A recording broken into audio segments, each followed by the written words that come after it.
Hello students, this is Ajitpal Singh from Apollo Academy Sangrur.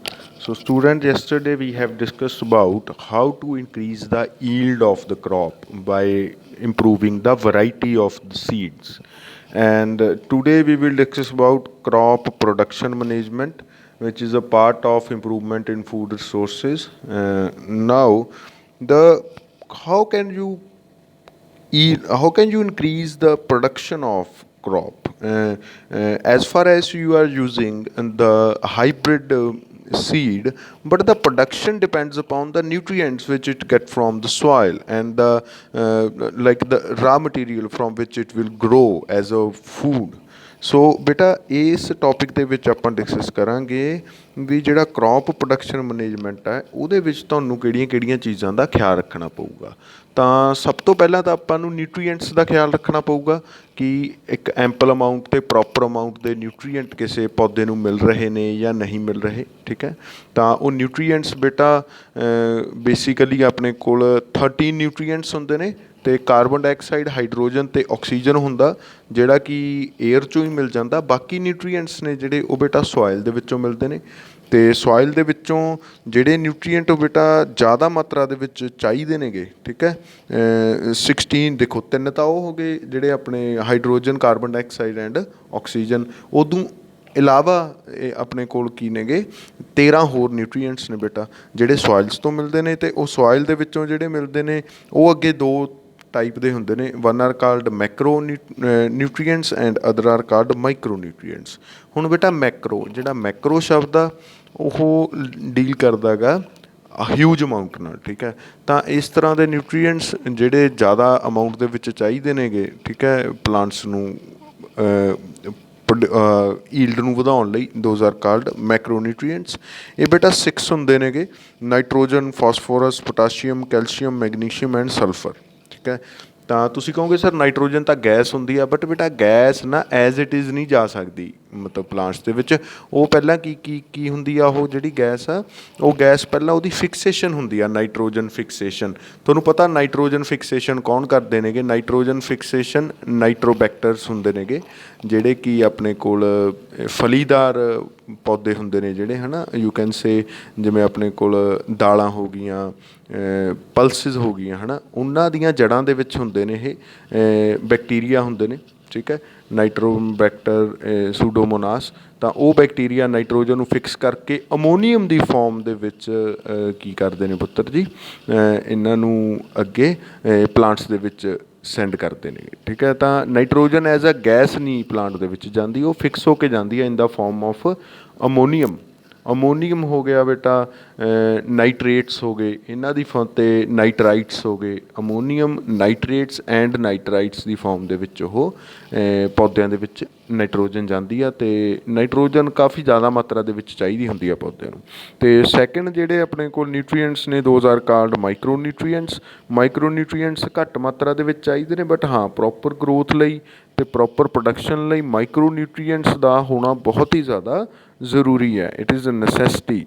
ਤਾਂ ਇਹ ਆਪਾਂ ਨੂੰ ਜ਼ਿਆਦਾਤਰ ਕਿੱਥੋਂ ਮਿਲਦੇ ਨੇ? ਇਹ ਫਰਟੀਲਾਈਜ਼ਰਸ ਜਿਹੜੇ ਆਰਟੀਫਿਸ਼ੀਅਲ ਫਰਟੀਲਾਈਜ਼ਰਸ ਪਾਏ ਜਾਂਦੇ ਨੇ ਉਹਦੇ ਦੁਆਰਾ ਮਿਲਦੇ ਨੇ। ਠੀਕ ਹੈ, ਮਾਈਕਰੋਨਿਊਟਰੀਐਂਟਸ ਦੇ ਵਿੱਚ ਬੇਟਾ iron, magnesium, bronze, zinc, copper, molybdenum and chlorine ਆ ਜਾਂਦੇ ਨੇ। ਠੀਕ ਹੈ, ਤਾਂ ਇਹ ਜਿਹੜਾ ਟੌਪਿਕ ਆ ਆਪਾਂ ਦੇਖਦੇ ਹਾਂ ਰੀਡ ਕਰਕੇ। crop production management includes nutrient management, number 1, number 2 irrigation and number 3 crop management। ਤਾਂ ਨਿਊਟਰੀਐਂਟ ਮੈਨੇਜਮੈਂਟ ਦੇ ਵਿੱਚ ਬੇਟਾ ਉਹ ਲਿਖ ਰਿਹਾ plant get nutrient from air, water and soil. ਤਿੰਨੇ ਚੀਜ਼ਾਂ ਤੋਂ ਨਿਊਟਰੀਐਂਟ ਮਿਲਦੇ ਨੇ। There are 16 nutrients required by plant for their proper growth। Air supplies oxygen, carbon dioxide and water supplies hydrogen, and the remaining 13 nutrients are obtained from soil। Among the 16 nutrients required by plant, 6 are required in large quantity, are called macronutrients. The macronutrients are nitrogen, phosphorus, potassium, calcium, magnesium and sulfur, and the other 7 are required in small quantity, are called micronutrients. Soil can be enriched by supplying nutrients in the form of manure and fertilizer। manure ਤੇ fertilizer ਪਾ ਕੇ ਆਪਾਂ ਇਹਨਾਂ ਨੂੰ nutrients increase ਕਰ ਸਕਦੇ ਹਾਂ soil ਦੇ ਵਿੱਚ। The micronutrients are iron, magnesium, bronze, zinc, copper, molybdenum and chlorine. ਤਾਂ ਬੇਟਾ ਇਹਨਾਂ ਦੇ ਵਿੱਚੋਂ ਤੁਸੀਂ nitrogen, phosphorus, potassium, calcium, magnesium, sulphur ਇਹ ਯਾਦ ਰੱਖ ਲੈਣੇ ਨੇ। ਬਾਕੀ ਜੇ ਕੋਈ ਤੁਹਾਨੂੰ MCQ ਦੇ ਵਿੱਚ ਕੁਐਸਚਨ ਆਉਂਦਾ ਅਤੇ ਉਹ ਤੁਹਾਨੂੰ ਕਹਿੰਦੇ ਨੇ ਵੀ ਇਹਨਾਂ 'ਚੋਂ ਮਾਈਕਰੋਨਿਊਟਰੀਐਂਟ ਕਿਹੜੇ ਨੇ, ਤਾਂ ਤੁਹਾਨੂੰ ਜੇ ਇੱਕ ਵਾਰ ਮੈਕਰੋਨਿਊਟਰੀਐਂਟ ਯਾਦ ਹੋ ਗਏ ਤਾਂ ਜਿਹੜੇ ਬਾਕੀ ਬਚੇ ਨੇ ਉਹ ਸਾਰੇ ਕੀ ਨੇ ਬੇਟਾ, ਮਾਈਕਰੋਨਿਊਟਰੀਐਂਟਸ ਨੇ। ਠੀਕ ਹੈ, ਤਾਂ ਇਸ ਤਰ੍ਹਾਂ ਨਾਲ ਤੁਸੀਂ ਇੱਕ ਚੀਜ਼ ਨੂੰ ਯਾਦ ਕਰਕੇ ਦੂਜੇ ਦਾ ਆਨਸਰ ਉਹਦੇ ਵਿੱਚੋਂ ਹੀ ਕੱਢ ਸਕਦੇ ਹੋ। Then next what is manure. ਤਾਂ ਬੇਟਾ ਮੈਨਿਓਰ ਦੇ ਉੱਤੇ ਆ ਜਾਂਦੇ ਆਪਾਂ। ਜਦੋਂ ਐਨੀਮਲ ਵੇਸਟ ਅਤੇ ਪਲਾਂਟ ਵੇਸਟ ਨੂੰ ਆਪਾਂ ਡੀਕੰਪੋਜ਼ ਕਰਦੇ ਹਾਂ, ਠੀਕ ਹੈ, ਡੀਕੰਪੋਜ਼ ਕਰਦੇ ਹਾਂ ਕਿਸੇ ਵੈਲ ਦੇ ਵਿੱਚ ਅਤੇ ਔਰਗੈਨਿਕ ਮੈਟਰ ਅਤੇ ਨਿਊਟਰੀਐਂਟ ਨੂੰ ਆਪਾਂ ਡੀਕੰਪੋਜ਼ ਕਰਦੇ ਹਾਂ, ਤਾਂ ਜਿਹੜਾ ਉਹਦੇ ਵਿੱਚ ਮਤਲਬ ਮਿਨਰਲਸ ਹੁੰਦੇ ਨੇ, ਹੈ ਨਾ, ਕਿਉਂਕਿ ਹਰੇਕ ਚੀਜ਼ ਆ ਜਿਹੜੀ ਉਹ ਆਪਣੇ ਕੋਲ ਕਾਰਬਨ, ਆਕਸੀਜਨ ਵਗੈਰਾ ਵਗੈਰਾ ਚੀਜ਼ਾਂ ਦੀ ਬਣੀ ਹੋਈ ਆ, ਆਪਾਂ ਨੂੰ ਪਤਾ ਇਹ, ਕਿਉਂਕਿ ਉਹਨਾਂ ਦਾ ਕੈਮੀਕਲ ਕੰਪੋਜੀਸ਼ਨ ਹੁੰਦੀ ਆ ਕੋਈ ਨਾ ਕੋਈ। ਤਾਂ ਜਦੋਂ ਬੇਟਾ ਉਹ ਡੀਕੰਪੋਜ਼ ਹੋ ਜਾਂਦੇ ਨੇ ਤਾਂ ਉਹ ਸਿੰਪਲਰ ਫਾਰਮ ਦੇ ਵਿੱਚ ਟੁੱਟ ਜਾਂਦੇ ਨੇ। ਡੀਕੰਪੋਜ਼ ਹੋਣ ਦਾ ਮਤਲਬ ਹੁੰਦਾ ਕਿਸੇ ਚੀਜ਼ ਦਾ ਸਿੰਪਲ ਫਾਰਮ ਦੇ ਵਿੱਚ ਟੁੱਟ ਜਾਣਾ, ਅਤੇ ਉਹ ਜਿਹੜੀ ਫਾਰਮ ਹੁੰਦੀ ਆ ਉਹ ਐਬਜ਼ੋਰਬੇਬਲ ਫਾਰਮ ਹੁੰਦੀ ਆ। ਠੀਕ ਹੈ, ਤਾਂ ਜਦੋਂ ਆਪਾਂ ਇਸ ਤਰ੍ਹਾਂ ਮੈਨਿਓਰ ਆ ਜਿਹੜਾ, ਜਿਹਨੂੰ ਆਪਾਂ ਪ੍ਰਪੇਅਰ ਕਰਕੇ ਕਿਸੇ ਵੀ ਖੇਤ ਦੇ ਵਿੱਚ ਜਾਂ ਫੀਲਡ ਦੇ ਵਿੱਚ ਪਾਉਂਦੇ ਹਾਂ, ਤਾਂ ਉਹਨੂੰ ਉਹ ਕਾਫੀ ਤਰ੍ਹਾਂ ਦੀਆਂ ਨਿਊਟਰੀਐਂਟਸ ਕੀ ਕਰਦਾ ਹੈਗਾ, ਪ੍ਰੋਵਾਈਡ ਕਰਦਾ। ਤਾਂ ਮੈਨਿਓਰ ਬਾਰੇ ਬੇਟਾ ਡਿਸਕਸ ਕਰਦੇ ਹਾਂ। Manure is prepared by decomposition of plant and animal waste. It contain organic matter and nutrients. It helps to increase soil fertility. It also helps to reduce use of fertilizer and recycle farm waste and protects the environment। ਠੀਕ ਹੈ ਬੇਟਾ, ਤਾਂ ਇੱਕ ਤਾਂ ਇਹ ਆਪਣੇ ਕੋਲ fertility restore ਕਰਦਾ। ਮੈਨਿਓਰ ਦੀ ਸਭ ਤੋਂ ਚੰਗੀ ਚੀਜ਼ ਇਹੀ ਆ ਵੀ ਇਹ ਫਰਟੀਲਿਟੀ ਰੀਸਟੋਰ ਕਰਦਾ। ਈਵਨ ਤੋਂ ਜਿਹੜੇ ਫਰਟੀਲਾਈਜ਼ਰ ਨੇ, ਜੇ ਆਪਾਂ ਫਰਟੀਲਾਈਜ਼ਰ ਜ਼ਿਆਦਾ ਯੂਜ਼ ਕਰਨ ਲੱਗ ਜਾਂਦੇ ਹਾਂ ਤਾਂ ਬੇਟਾ ਕੀ ਹੁੰਦਾ, ਫਰਟੀਲਿਟੀ ਕੀ ਹੋ ਜਾਂਦੀ ਆ, ਘੱਟ ਜਾਂਦੀ ਆ। ਤਾਂ ਆਪਾਂ ਨੂੰ ਫਰਟੀਲਾਈਜ਼ਰ ਘੱਟ ਯੂਜ਼ ਕਰਨੇ ਚਾਹੀਦੇ ਨੇ, ਅਤੇ ਨਾਲ ਦੀ ਨਾਲ ਫਰਟੀਲਾਈਜ਼ਰਸ ਆਪਣੇ ਕੋਲ ਸੋਇਲ ਪੋਲਿਊਸ਼ਨ ਵੀ ਕੌਜ਼ ਕਰਦੇ ਨੇ। Then next is compost. ਹਾਂਜੀ, ਤਾਂ ਮੈਨਿਓਰ ਕਹਿੰਦਾ ਦੋ ਤਰ੍ਹਾਂ ਨਾਲ ਬਣਾਈ ਜਾ ਸਕਦੀ ਹੈ ਬੇਟਾ। Number 1 is compost, number 2 is green manure. Compost ਕੀ ਆ? ਕੰਪੋਸਟ ਤਾਂ ਬੇਟਾ ਰੂੜੀ ਖਾਦ ਬੋਲਦੇ ਆ ਕੰਪੋਸਟ ਨੂੰ। ਤਾਂ ਇਹਦੇ ਵਿੱਚ ਉਹੀ ਐਨੀਮਲ ਵੇਸਟ ਅਤੇ ਪਲਾਂਟ ਵੇਸਟ ਹੁੰਦਾ ਗਾ, ਜਿਹਦੇ ਵਿੱਚ ਥੋੜ੍ਹਾ ਫਾਰਮ ਵੇਸਟ ਹੋ ਗਿਆ, ਐਗਰੀਕਲਚਰ ਵੇਸਟ, ਸਾਰਾ ਕੁਛ ਆ ਗਿਆ। ਉਹਨੂੰ ਇੱਕ ਜਗ੍ਹਾ 'ਤੇ ਮਤਲਬ ਗਾਰਡਨ ਸੜਨ ਲਈ ਰੱਖ ਦਿੱਤਾ ਜਾਂਦਾ ਗਾ, ਅਤੇ ਜਦੋਂ ਉਹ ਪ੍ਰੋਪਰ ਤਰੀਕੇ ਨਾਲ ਉਹਦੀ ਐਨਾਰੋਬਿਕ ਰੈਸਪੀਰੇਸ਼ਨ ਹੋ ਜਾਂਦੀ ਆ, ਇੱਕ ਬੇਸਿਕਲੀ ਇੱਕ ਵੈੱਲ ਪੱਟ ਲਿਆ ਜਾਂਦਾ, ਉਹ ਵੈੱਲ ਦੇ ਵਿੱਚੋਂ ਸਾਰਾ ਗੰਦ ਸਿੱਟ ਕੇ ਉਹਨੂੰ ਉੱਪਰੋਂ ਕੀ ਕਰ ਦਿੱਤਾ ਜਾਂਦਾ, ਇੱਕ ਪਤਲੀ ਜੀ ਲੇਅਰ ਆਫ ਸੋਇਲ ਨਾਲ ਢੱਕ ਦਿੱਤਾ ਜਾਂਦਾ। ਫਿਰ 15, 20, 30 ਕੁ ਦਿਨ ਤੱਕ ਉਹ ਉੱਥੇ ਐਨਾਰੋਬਿਕ ਰੈਸਪੀਰੇਸ਼ਨ ਹੁੰਦੀ ਰਹਿੰਦੀ ਹੈ, ਜਿਹਦੇ ਨਾਲ ਉਹ ਡੀਕੰਪੋਜ਼ ਹੋ ਜਾਂਦਾ ਅਤੇ ਐਬਜ਼ੋਰਬੇਬਲ ਫਾਰਮ ਦੇ ਵਿੱਚ ਉਹਦੇ ਜਿਹੜੇ ਕੰਪਾਊਂਡਸ ਨੇ ਉਹ ਬ੍ਰੇਕ ਡਾਊਨ ਹੋ ਜਾਂਦੇ ਨੇ। That is called compost. ਠੀਕ ਹੈ, ਤਾਂ ਇੱਕ ਅਰਥਵਰਮ ਹੁੰਦਾ। ਅਰਥਵਰਮ ਵੀ ਆਪਾਂ ਨੂੰ ਬਹੁਤ ਜ਼ਿਆਦਾ ਹੈਲਪ ਕਰਦਾ। ਅਰਥਵਰਮ ਕਿਸਾਨ ਦਾ ਮਿੱਤਰ ਬੋਲਿਆ ਜਾਂਦਾ। ਠੀਕ ਹੈ, ਅਰਥਵਰਮ ਨੂੰ ਕਿਸਾਨ ਦਾ ਮਿੱਤਰ ਜੀ ਬੋਲਿਆ ਜਾਂਦਾ, ਫਰੈਂਡ ਟੂ ਫਾਰਮਰ ਬੋਲਿਆ ਜਾਂਦਾ। ਉਹ ਬੇਟਾ ਤਾਂ ਬੋਲਿਆ ਜਾਂਦਾ, ਇਹਦੇ 2-3 ਰੀਜ਼ਨ ਨੇ। ਅਰਥਵਰਮ ਕੀ ਕਰਦਾ, ਅਰਥਵਰਮ ਇੱਕ ਤਾਂ ਜਿਹੜਾ ਤੁਹਾਡੀ ਸੋਇਲ ਆ ਉਹਨੂੰ ਪੋਰਸ ਕਰ ਦਿੰਦਾ ਹੈਗਾ। ਠੀਕ ਹੈ, ਪੋਰਸ ਮਤਲਬ ਕਿ ਅਰਥਵਰਮ ਵਿੱਚ ਵੜਦਾ, ਫਿਰ ਕਿਤੋਂ ਬਾਹਰ ਨਿਕਲ ਆਉਂਦਾ, ਵਿੱਚ ਵੜਦਾ, ਬਾਹਰ ਨਿਕਲ ਆਉਂਦਾ। ਉਹਦੇ ਨਾਲ ਕੀ ਆ, ਜਿਹੜੀ ਆ ਗੈਸਿਜ਼ ਐਕਸਚੇਂਜ ਨੇ, ਯੂ ਕੈਨ ਸੇ, ਉਹ ਉਹਦੇ ਨਾਲ ਵੱਧ ਜਾਂਦੀਆਂ ਨੇ, ਅਤੇ ਨਾਲ ਦੀ ਨਾਲ ਜਿਹੜੀ ਮਿੱਟੀ ਆ ਉਹ ਪੋਲੀ ਹੋ ਜਾਂਦੀ ਆ ਅਤੇ ਜੜ੍ਹਾਂ ਦੂਰ ਦੂਰ ਤੱਕ ਫੈਲ ਜਾਂਦੀਆਂ ਨੇ। ਅਤੇ ਸੈਕਿੰਡ ਥਿੰਗ ਜਿਹੜਾ ਇਹ ਕਰਦਾ ਨਾ, ਜਦੋਂ ਇਹ ਕੋਈ ਵੀ ਚੀਜ਼ ਖਾਂਦਾ ਅਰਥਵਰਮ, ਤਾਂ ਜਿਹੜਾ ਇਹਦਾ ਐਕਸਟ੍ਰੀਕਸ਼ਨ ਨਿਕਲਦਾ ਗਾ, ਐਕਸਕ੍ਰੀਟਾ ਨਿਕਲਦਾ, ਉਹ ਵੀ ਕਾਫੀ ਜ਼ਿਆਦਾ ਕੀ ਕਰਦਾ, ਸੋਇਲ ਨੂੰ ਫਰਟੀਲਿਟੀ ਪ੍ਰੋਵਾਈਡ ਕਰਦਾ ਗਾ।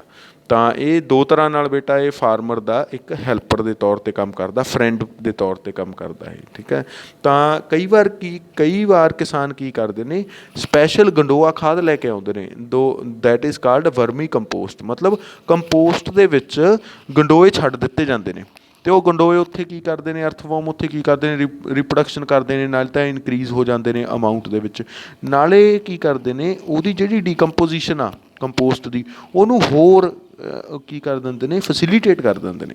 ਤਾਂ those is called vermi compost. ਤਾਂ ਕੰਪੋਸਟ ਬਾਰੇ ਰੀਡ ਕਰਦੇ ਹਾਂ ਬੇਟਾ। Compost is ਪ੍ਰਪੇਅਰਡ bye the decomposition of plant and animal waste in compost Pits. ਠੀਕ ਹੈ, ਪਿਟਸ ਮਤਲਬ ਵੈਲਜ਼ ਪੱਟ ਲਈਆਂ ਜਾਂਦੀਆਂ ਨੇ, ਪਿਟਸ ਪੱਟ ਲਈਆਂ ਜਾਂਦੀਆਂ ਨੇ।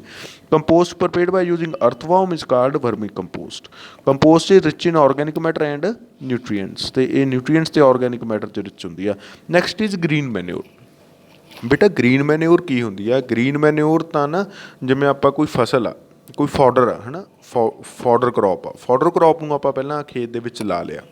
ਫਿਰ ਕੀ ਹੋਇਆ, ਜਦੋਂ ਉਹ ਥੋੜ੍ਹੀ ਵੱਡੀ ਹੋਈ, ਹਜੇ ਉਹ ਪ੍ਰੋਪਰ ਵੱਡੀ ਨਹੀਂ ਹੋਈ, ਆਪਾਂ ਕੀ ਕੀਤਾ, ਹਲ ਦੇ ਨਾਲ ਉਹਨੂੰ ਵਾਹਤਾ। मतलब फिर पट दिता वो सारा, हल दे नाल आपां पटता। ਇਹਦੇ ਨਾਲ ਕੀ ਹੋਊਗਾ, ਜਿਹੜੀ ਉਹ ਕਰੌਪ ਆ ਇੱਕ ਵਾਰ ਉਹ ਕੀ ਹੋ ਜੂਗੀ, ਇੱਕ ਵਾਰ ਤਾਂ ਉੱਗੂਗੀ ਦੈਨ ਉਹ ਪੱਟੀ ਗਈ ਤਾਂ ਉੱਥੇ ਪਈ ਪਈ ਉਹ ਗਲ ਸੜ ਜਾਊਗੀ, ਠੀਕ ਆ, ਡੀਕੰਪੋਜ਼ ਹੋ ਜੂਗੀ। ਤਾਂ ਜਦੋਂ ਉੱਥੇ ਹੀ ਡੀਕੰਪੋਜ਼ ਹੋ ਗਈ, ਖੇਤ ਦੇ ਵਿੱਚ ਹੀ ਉਹ ਡੀਕੰਪੋਜ਼ ਹੋ ਗਈ, this kind of manure is called green manure, ठीक है। ਤਾਂ ਉਹ ਬੋਲ ਰਹੇ ਨੇ, ਕਹਿੰਦਾ before sowing seed in the field some green plants like sun hemp god etcetera are mixed into soil by ploughing, ठीक है। these plants turn into green manure which makes the soil rich in nitrogen and phosphorus. ਇਹਨਾਂ ਵਿੱਚ nitrogen ਅਤੇ phosphorus ਜ਼ਿਆਦਾ ਹੁੰਦੀ ਆ ਅਤੇ ਜ਼ਿਆਦਾਤਰ ਨਾ ਆਪਾਂ ਉਹੀ ਪੌਦੇ ਮਤਲਬ ਗ੍ਰੀਨ ਮੈਨਿਓਰ 'ਚ ਯੂਜ਼ ਕਰਦੇ ਹਾਂ ਜਿਨ੍ਹਾਂ ਦੀਆਂ ਜੜ੍ਹਾਂ ਦੇ ਵਿੱਚ ਕੀ ਹੋਊਗਾ, ਆਪਣੇ ਕੋਲ ਨਾਈਟ੍ਰੋਜਨ ਫਿਕਸੇਸ਼ਨ ਬੈਕਟੀਰੀਆ ਪ੍ਰੈਜੈਂਟ ਹੋਊਗਾ, ਠੀਕ ਹੈ ਜੀ, ਉਹੀ ਯੂਜ਼ ਕਰਾਂਗੇ ਆਪਾਂ। Then next are fertilisers. Fertilisers are chemical substance made commercially. They supply nitrogen, phosphorus and potassium to help in increase the crop yield, ਠੀਕ ਹੈ। ਤਾਂ ਇਹ ਵਿੱਚ ਬੇਟਾ ਕੀ ਹੁੰਦਾ, ਆਪਾਂ ਨੂੰ ਪਤਾ ਵੀ ਮਾਈਕਰੋਨਿਊਟਰੀਐਂਟਸ ਅਤੇ ਮੈਕਰੋਨਿਊਟਰੀਐਂਟਸ ਕਾਫੀ ਮਾਤਰਾ, ਮੈਕਰੋਨਿਊਟਰੀਐਂਟਸ ਕਾਫੀ ਮਾਤਰਾ ਦੇ ਵਿੱਚ ਚਾਹੀਦੇ ਨੇ, ਜਿਹਦੇ ਵਿੱਚ ਨਾਈਟ੍ਰੋਜਨ, ਫਾਸਫੋਰਸ ਅਤੇ ਪੋਟਾਸ਼ੀਅਮ, ਠੀਕ ਹੈ, NPK ਬੋਲਿਆ ਜਾਂਦਾ ਇਹਨੂੰ। NPK ਇੱਕ ਫਰਟੀਲਾਈਜ਼ਰ ਆ ਜਿਹਦੇ ਵਿੱਚ ਇਹਨਾਂ ਦੀ ਮਾਤਰਾ ਬਹੁਤ ਜ਼ਿਆਦਾ ਹੁੰਦੀ ਆ, ਠੀਕ ਹੈ। Nitrogen, potassium, phosphorus and potassium ਦੀ ਮਾਤਰਾ ਜ਼ਿਆਦਾ ਹੁੰਦੀ ਆ, ਤਾਂ ਇਹ ਕ੍ਰੌਪ ਦੀ ਈਲਡ ਨੂੰ ਕਾਫੀ ਹੱਦ ਤੱਕ ਇਨਕਰੀਜ਼ ਕਰਦੇ ਨੇ। ਬਟ ਇਹ ਕੀ ਆ, ਇਹ ਜਿਹੜੇ ਫਰਟੀਲਾਈਜ਼ਰ ਨੇ ਇਹ ਕੈਮੀਕਲੀ ਲੈਬਸ ਦੇ ਵਿੱਚ ਬਣਾਏ ਜਾਂਦੇ ਨੇ, ਇੰਡਸਟਰੀਜ਼ ਦੇ ਵਿੱਚ ਬਣਾਏ ਜਾਂਦੇ ਨੇ, ਠੀਕ ਹੈ ਪੁੱਤ। ਇਹਨਾਂ ਨੂੰ ਮਤਲਬ ਆਪਾਂ ਇਨਸਾਨ, ਆਮ ਆਦਮੀ ਆਪਦੇ ਖੇਤ ਵਿੱਚ ਨਹੀਂ ਬਣਾ ਸਕਦਾ। ਜਿਵੇਂ ਕੰਪੋਸਟ ਆ, ਕੰਪੋਸਟ ਦੇ ਵਿੱਚ ਵੀ ਹੁੰਦੇ ਨੇ ਫਾਸਫੋਰਸ, ਨਾਈਟ੍ਰੋਜਨ ਅਤੇ ਪੋਟਾਸ਼ੀਅਮ, ਬਟ ਉਹ ਬਹੁਤ ਘੱਟ ਮਾਤਰਾ 'ਚ ਹੁੰਦੇ ਨੇ, ਠੀਕ ਹੈ। ਅਤੇ ਆਪਾਂ ਨੂੰ ਪ੍ਰੋਪਰ ਜ਼ਿਆਦਾ ਮਾਤਰਾ 'ਚ ਚਾਹੀਦੇ ਨੇ ਕਿਉਂਕਿ ਉਹ ਮਾਈਕਰੋਨਿਊਟਰੀਐਂਟਸ ਨੇ, ਤਾਂ ਕਰਕੇ ਆਪਾਂ ਇੱਕ ਬਣਿਆ ਬਣਾਇਆ ਇੱਕ ਯੂਜ਼ ਕਰਦੇ ਹਾਂ fertiliser. Fertiliser should be used only in required amount. Excessive use of fertilizer can be reduced soil fertility and also cause water pollution। ਹਾਂਜੀ, ਇਹ ਮੈਂ ਤੁਹਾਨੂੰ ਪਹਿਲਾਂ ਹੀ ਦੱਸ ਚੁੱਕਿਆ ਵੀ ਆਪਾਂ ਨੂੰ ਜਿਹੜਾ ਇਹ ਆ ਇਹ ਬਹੁਤ ਘੱਟ ਉਹਦੇ ਵਿੱਚ ਯੂਜ਼ ਕਰਨਾ ਚਾਹੀਦਾ, ਠੀਕ ਹੈ, ਜਾਂ ਫਿਰ ਪ੍ਰੋਪਰ ਅਮਾਊਂਟ ਦੇ ਵਿੱਚ ਯੂਜ਼ ਕਰਨਾ ਚਾਹੀਦਾ, ਅਦਰਵਾਈਜ਼ ਇਹ ਸੋਇਲ ਪੋਲਿਊਸ਼ਨ ਅਤੇ ਆਪਣਾ ਇਨਫਰਟੀਲਿਟੀ ਕੌਜ਼ ਕਰ ਦਿੰਦੇ ਨੇ। Next is irrigation. ਹੁਣ ਸੈਕਿੰਡ ਕੀ ਹੈ, ਕ੍ਰੌਪ ਪ੍ਰੋਡਕਸ਼ਨ ਮੈਨੇਜਮੈਂਟ ਵਾਸਤੇ ਇਰੀਗੇਸ਼ਨ ਵੀ ਬਹੁਤ ਚੰਗੀ ਚਾਹੀਦੀ ਹੈ ਬੇਟਾ। ਇਰੀਗੇਸ਼ਨ ਦਾ ਮਤਲਬ ਕੀ ਹੁੰਦਾ, ਪਾਣੀ ਲਾਉਣਾ, ਫਸਲਾਂ ਨੂੰ ਪਾਣੀ ਲਾਉਣਾ, ਉਹਨੂੰ ਇਰੀਗੇਸ਼ਨ ਬੋਲਿਆ ਜਾਂਦਾ। ਪੰਜਾਬੀ ਦੇ ਵਿੱਚ ਸਿੰਚਾਈ ਬੋਲਿਆ ਜਾਂਦਾ ਇਹਨੂੰ, ਠੀਕ ਹੈ। ਤਾਂ ਇਰੀਗੇਸ਼ਨ ਦੇ ਕੀ ਕੀ ਤਰੀਕੇ ਹੋ ਸਕਦੇ ਨੇ ਬੇਟਾ? ਇਰੀਗੇਸ਼ਨ ਦੇ ਜ਼ਿਆਦਾਤਰ ਤਰੀਕੇ, ਪਹਿਲਾਂ ਪੁਰਾਣੇ ਤਰੀਕੇ ਸੀ ਵੈਲਜ਼, ਠੀਕ ਹੈ, ਖੂਹ ਹੁੰਦੇ ਸੀਗੇ, ਉਹ ਖੂਹਾਂ ਦੇ ਵਿੱਚ ਪਾਣੀ ਇਕੱਠਾ ਹੋ ਜਾਂਦਾ ਸੀ। ਜਾਂ ਫਿਰ ਪਹਿਲਾਂ ਕੀ ਹੁੰਦਾ ਸੀ, ਤੁਸੀਂ ਦੇਖੋ ਵੀ ਪਾਣੀ ਦਾ ਜਿਹੜਾ ਲੈਵਲ ਸੀ, ਵਾਟਰ ਲੈਵਲ ਸੀ, ਉਹ ਕਾਫੀ ਹਾਈ ਹੁੰਦਾ ਸੀਗਾ, ਅਪ ਹੁੰਦਾ ਸੀਗਾ, 10 ਕੁ ਮੀਟਰ 'ਤੇ ਹੀ ਪਾਣੀ ਨਿਕਲਣ ਲੱਗ ਜਾਂਦਾ ਸੀ ਇਹ 'ਚੋਂ, ਧਰਤੀ 'ਚੋਂ। ਤਾਂ ਉਦੋਂ ਖੂਹ ਹੁੰਦੇ ਸੀ, ਉਹ ਖੂਹ ਪਾਣੀ ਨਾਲ ਭਰੇ ਰਹਿੰਦੇ ਸੀ, ਉਹਨਾਂ ਦੇ ਵਿੱਚੋਂ ਪਾਣੀ ਲੈ ਲੈ ਕੇ ਖੇਤਾਂ ਨੂੰ ਲਗਾਇਆ ਜਾਂਦਾ ਸੀ। ਦੈਨ ਕੈਨਾਲਸ ਆ ਗਈਆਂ, ਠੀਕ ਹੈ। ਜਦੋਂ ਸਰਕਾਰ ਬਣੀ, ਜਦੋਂ ਆਪਣਾ ਦੇਸ਼ ਥੋੜ੍ਹੀ ਸਾਇੰਸ ਨੇ ਤਰੱਕੀ ਕੀਤੀ, ਉਦੋਂ ਫਿਰ ਨਹਿਰਾਂ ਦਾ ਪਾਣੀ ਯੂਜ਼ ਕਰਨ ਲੱਗ ਗਏ ਲੋਕ, ਠੀਕ ਹੈ। ਹੁਣ ਧਰਤੀ 'ਚੋਂ ਨਹੀਂ ਕੱਢਦੇ ਸੀ ਅਤੇ ਨਹਿਰਾਂ 'ਚੋਂ ਪਾਣੀ ਯੂਜ਼ ਕਰਨ ਲੱਗ ਗਏ, that is by canals. Then river lift system ਆ ਗਿਆ।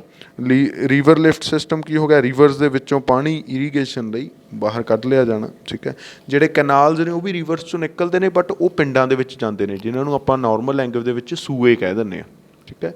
ਤਾਂ ਸੂਏ ਹੁੰਦੇ ਨੇ ਜਿਹੜੇ ਇਹ ਆਰਟੀਫਿਸ਼ਲੀ ਬਣਾਏ ਗਏ ਹੁੰਦੇ ਨੇ, ਅਤੇ ਪਿੰਡਾਂ ਵਿੱਚੋਂ ਦੀ ਹੁੰਦੇ ਹੋਏ ਹਰੇਕ ਖੇਤ ਨੂੰ ਇਹ ਮਤਲਬ ਪਾਣੀ ਪ੍ਰੋਵਾਈਡ ਕਰ ਸਕਦੇ ਨੇ। ਅਤੇ ਉਹ ਸਰਕਾਰ ਇੱਕ ਪਰਟੀਕੂਲਰ ਟਾਈਮ ਦਿੰਦੀ ਆ, ਠੀਕ ਹੈ, ਵੀ ਇੰਨੇ ਟਾਈਮ ਲਈ ਆਹ ਖੇਤ ਨੇ ਇਹਦਾ ਪਾਣੀ ਯੂਜ਼ ਕਰਨਾ, ਇੰਨੇ ਟਾਈਮ ਲਈ ਆਹ ਇਨਸਾਨ ਨੇ ਇਹਦਾ ਪਾਣੀ ਯੂਜ਼ ਕਰਨਾ, ਉਹ ਇਹ ਸਿਸਟਮ ਹੁੰਦਾ ਸਾਰਾ ਕੈਨਾਲ ਸਿਸਟਮ ਦੇ ਵਿੱਚ। ਦੈਨ ਟੈਂਕਸ ਆ ਕੇ, ਠੀਕ ਹੈ। ਟੈਂਕਸ ਦਾ ਮਤਲਬ ਕੀ ਆ, ਸਟੋਰੇਜ ਹੋ ਜਾਂਦੀ ਆ ਪਾਣੀ ਦੀ, ਕਿਸੇ ਵੀ ਤਰ੍ਹਾਂ ਦਾ ਪਾਣੀ ਹੋ ਸਕਦਾ। ਰੇਨ ਵਾਟਰ ਹਾਰਵੈਸਟਿੰਗ ਕਰ ਸਕਦੇ ਆਪਾਂ, ਠੀਕ ਹੈ। ਇਹ ਰੇਨ ਦੇ ਪਾਣੀ ਨੂੰ ਇਕੱਠਾ ਕਰਕੇ ਫਿਰ ਉਹਨੂੰ ਆਪਾਂ ਯੂਜ਼ ਕਰ ਸਕਦੇ ਹਾਂ for irrigation purposes. Then next is check dams. Check dams ਕੀ ਹੁੰਦਾ, ਇਹਦੇ ਵਿੱਚ ਕੀ ਹੈ, ਰੇਨ ਵਾਟਰ ਨੂੰ ਟਿਪੀਕਲੀ ਸਿਰਫ ਰੇਨ ਵਾਟਰ ਨੂੰ ਸਟੋਰ ਕਰਕੇ ਅਤੇ ਉਹ 'ਤੇ ਡੈਮ ਲਾ ਕੇ ਉਦੋਂ ਬਾਅਦ ਇਹਨੂੰ ਕਿਹਦੇ ਲਈ ਯੂਜ਼ ਕੀਤਾ ਜਾਂਦਾ ਹੈਗਾ, ਇਰੀਗੇਸ਼ਨ ਲਈ ਯੂਜ਼ ਕੀਤਾ ਜਾਂਦਾ। ਮਤਲਬ ਇਹ ਸਾਰੇ ਤਰੀਕੇ ਇੱਕ ਦੂਜੇ ਨਾਲ ਇੰਟਰਮਿਕਸ ਹੀ ਨੇਗੇ, ਕੋਈ ਇੰਨਾ ਜ਼ਿਆਦਾ ਖਾਸ ਤਰੀਕਾ ਨਹੀਂ। ਅਤੇ ਇਹਦੇ ਵਿੱਚੋਂ ਮਤਲਬ MCQ ਤਾਂ ਬੇਟਾ ਬਹੁਤ ਰੇਅਰ ਬਣਦੇ ਨੇ, ਠੀਕ ਹੈ, ਇਰੀਗੇਸ਼ਨ ਵਾਲੇ। ਹਾਂ, ਇਰੀਗੇਸ਼ਨ ਕਹਿੰਦੇ ਕਿਹਨੂੰ ਨੇ, ਉਹਦੇ ਉੱਤੇ MCQ ਬਣ ਸਕਦਾ, otherwise well canals, river lift system and other your all the systems, ਠੀਕ ਹੈ, ਉਹ ਨਹੀਂ ਮਤਲਬ ਕੋਈ ਇਸ਼ੂ ਹੁੰਦਾ ਉਹਨਾਂ ਦਾ, ਠੀਕ ਹੈ ਬੇਟਾ। ਤਾਂ ਆਪਾਂ ਦੇਖਦੇ ਹਾਂ ਪੁੱਤਰ ਜੀ, ਡਿਸਕਸ ਕਰਦੇ ਹਾਂ irrigation. It supply the water to the crop is called irrigation, sorry, Irrigation, water is necessary for the proper growth of the plant and helps to increase crop yield. Different kinds of irrigation system are called supply water to agriculture land, are used to supply water in agricultural land. They are wells, canals, river tanks, check dam, etc. Wells ਕੀ ਨੇ?